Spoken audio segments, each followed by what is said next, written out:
Я недавно смотрел исследование, которое было проведено по теме перспектив взаимоотношений Армении и России. Это в рамках Таможенного союза исследование проводилось.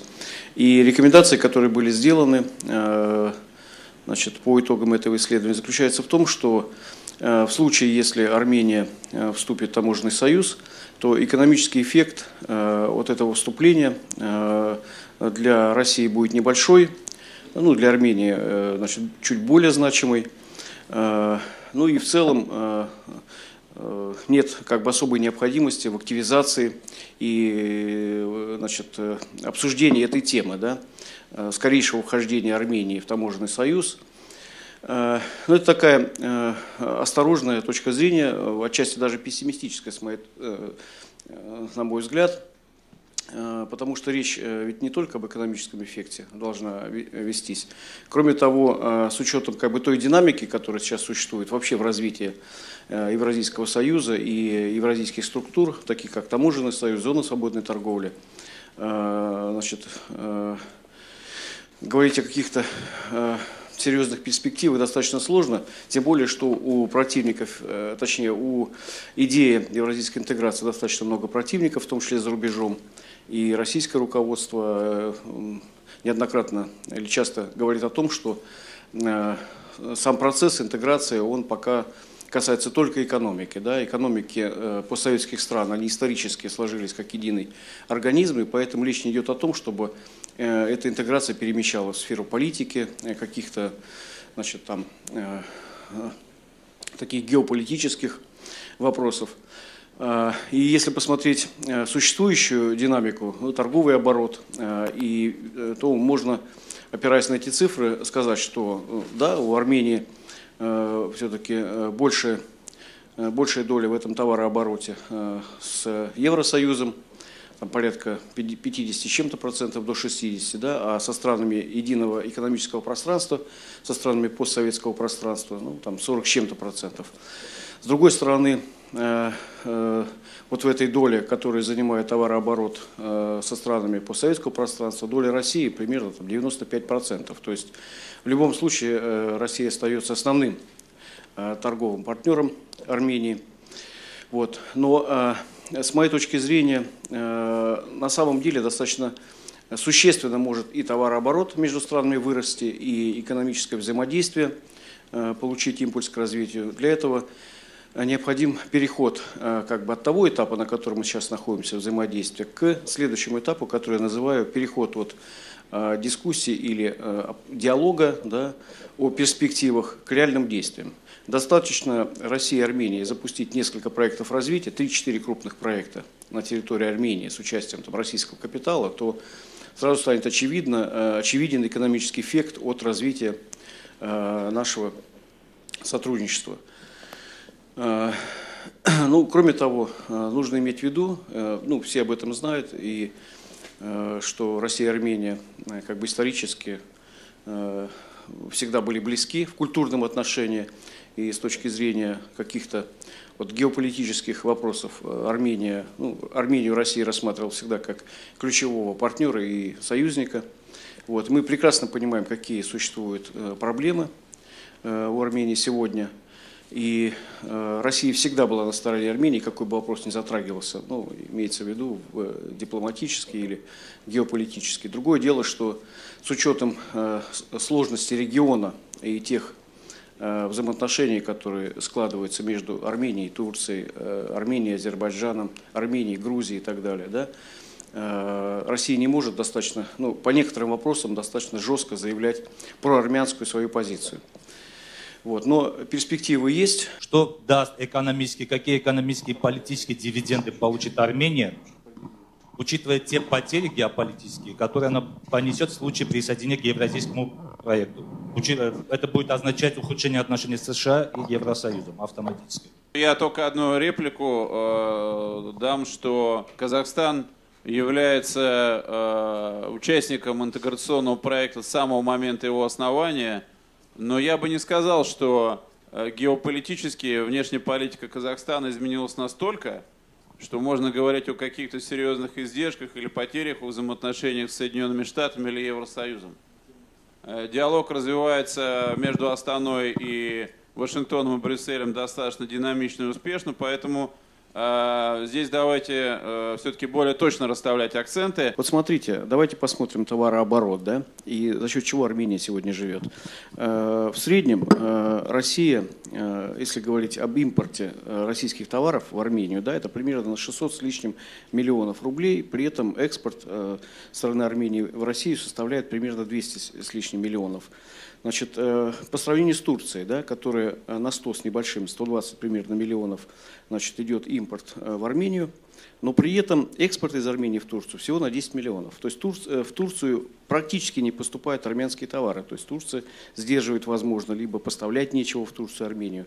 То есть и в структуре импорта, да, той продукции, которую Армения производит в Российскую Федерацию, все-таки значительную часть занимает продукция сельского хозяйства. Это причем характерно не только для Армении, например, для Молдавии, где экономика держится за счет двух вещей. Первое, очень много, значит, людей из Молдавии и также из Армении выезжают в Россию на заработки, работают, деньги отправляют. Примерно в Армении там 10 миллиардов долларов, там чуть меньше, да?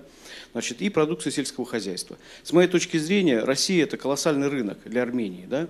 И мы знаем прекрасно, какие товары в Армении производятся, развивается пищевая промышленность, замечательные продукты питания, экологические и так далее, и так далее. Это перспективное направление. И именно если вот это направление будет простроено совместными какими-то соглашениями, усилиями, инвестициями, да, со стороны России прежде всего, и Россия дает зеленый свет, значит, Армении, да, и в плане экспорта алкогольной продукции, которая здесь ценится, ну и мясо и так далее, то в Армении может ожидать достаточно не просто устойчивый, а ускоренный экономический рост. И, значит, поэтому таких вот как бы аспектов, их огромное количество. Другое дело, что когда политики произносят какие-то речи и говорят о развитии, о перспективах, то мы же понимаем, что они сдержаны в своих высказываниях, да, и у них есть масса ограничений и зависимости от как бы, различных раскладов во внешней политике, каких-то личных обязательств. Да?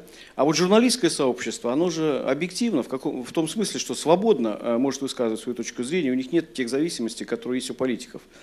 Поэтому, опираясь на эти цифры, вот как пример я просто привел в сфере экономики, да, мы вместе, вот, условно говоря, журналисты, эксперты Армении и России, можем простроить такие схемы и предложить нашим политикам, да, что, ну, можем стать драйвером процесса, вот, развития этих, ну, я сейчас не говорю там о каких-то культурных, политических связях, развития экономических связей. И это как раз для Армении может стать мощным таким толчком экономического роста. А там, где экономический рост, там развитие всех других связей. С учетом отсутствия прямых транспортных коммуникаций, насколько будут конкурентоспособны наши товары? И приводились примеры некоторых стран, но все-таки у нас очень сложная логистика, 2 границы закрыты из 4. И насколько именно, например, говорилось про продукцию сельского хозяйства, но если в евразийском проекте участвует такое государство, как, к примеру, Белоруссия, насколько армянские товары будут востребованы? Беларусь не производит коньяк, да, такого качества, да, и в таком количестве, поэтому у той же России, как у рынка, да, если рассматривать Россию как рынок потребления продукции сельского хозяйства, есть же возможность устанавливать приоритеты, да, и открывать рынок для тех или иных товаров, тем более, что, ну, там, условно говоря, у Молдавии там своя специализация, в Армении своя специализация. Можно, ну, вот я как бы вижу как минимум 2 таких ключевых направления, если говорить о продукции сельского хозяйства, даже 3. Первое – это, ну, понятно, алкогольный рынок. И мы вот направляли предложение с тем, чтобы сейчас вот идет унификация законодательств между Россией, Белоруссией и Казахстаном в области алкогольного рынка, чтобы было подключение Армении тоже к этому вопросу. Вот. Второе направление – это мясное производство, потому что то, что производит Армения, вот качество товаров, ну, Белоруссия не производит такого качества. И третье направление, это, ну, может быть, это дико прозвучит сегодня, да, но это все-таки туризм, в том числе и агротуризм. Все-таки страны очень разные, которые планируются как бы интегрировать в какой-то перспективе в евразийский проект. Мы вчера говорили о необходимости формирования какой-то общей идеологии, системы ценностей на основе русского языка. Как этот процесс, сложный процесс, планируется проводить? Строительство новой идеологии, новых ценностных евразийских ориентиров должно идти по принципу не сверху вниз, а снизу вверх. Безусловно, ожидать, пока политическая элита предложит, элиты даже во множественном числе, новую идеологию, одинаково актуальную для России, Казахстана, Белоруссии и тех стран, которые в перспективе войдут в это интеграционное поле, это бессмысленно. Поэтому только за счет расширения коммуникации между гражданскими обществами тех стран, которые будут входить в евразийское пространство, возможно выйти на новые мотивы, новые ценностные ориентиры развития. И русский язык, почему мы о нем так часто говорим в странах, допустим, Южного Кавказа и Центральной Азии, не только в Армении об этом идет разговор, потому что это универсальное средство коммуникации. Это та первооснова, которая по-прежнему удерживает нас в общем социокультурном, гуманитарном поле. Мы спокойно общаемся с вами, понимаем друг друга, и какие-то моменты, связанные с нашими воззрениями или мировоззренческими позициями, они тоже формируются и от нашего общего прошлого, и от того, что мы с вами в прямом переносном смысле говорим на одном языке. Это так. Поэтому, как бы мы ни спорили, как бы мы ни дискутировали, но мы все равно понимаем друг друга. Мы понимаем резоны, понимаем причины, почему мы говорим так, а не иначе. Я еще раз подчеркну, в прямом переносном смысле говорим на одном языке. Это первый вопрос. Второй вопрос. Да, нужны институции. Вот, например, прозвучало предложение во время одной из встреч, вчера или позавчера, провести мероприятие, связанное с презентацией нового клуба «Евразийская восьмерка» в странах Южного Кавказа, в том числе в Армении.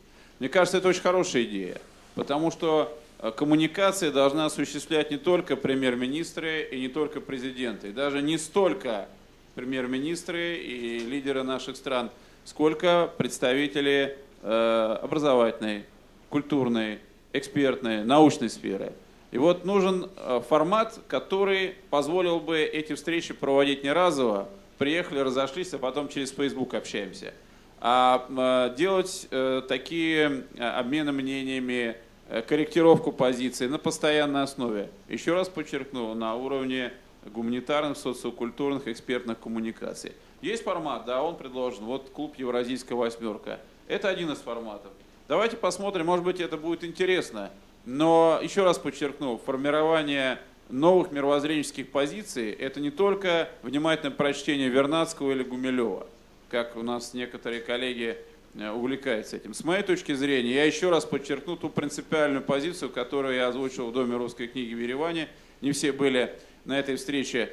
Помимо общей истории, помимо праздников 9 мая, Дня по Великой Победы, мы должны быть обращены в будущее. И должны формировать для нового поколения, которое не имеет такого опыта советского общежития, как старшее и среднее поколение в России и странах Южного Кавказа. Для них, прежде всего, для вас, мы должны формировать новые мотивы, новые ценностные ориентиры. Если сообща мы эту задачу решим, значит, мне кажется, вопрос о том, а могут ли кто помешать евразийскому проекту, отпадет сам собой. Если проект опирается на широкую общественную поддержку, это сильный, стабильный, устойчивый проект. Если это проект элит, то, простите, конечно, за откровенность, но мы видим по всему миру, как Соединенные Штаты откровенно, Запад откровенно эти элиты покупает. И решает вопросы, связанные со своими национальными, как они говорят, интересами. Это печально, но это факт. Поэтому, завершая наш сегодняшний разговор, и огромное спасибо нашим сегодняшним спикерам, огромное спасибо ребятам, коллегам в ереванской студии. Так вот, завершая наш сегодняшний разговор, я скажу, что именно через общение, через наши постоянные коммуникации и будет формироваться та самая база общественной поддержки евразийского проекта, о которой мы с первого дня нашей встречи постоянно говорим.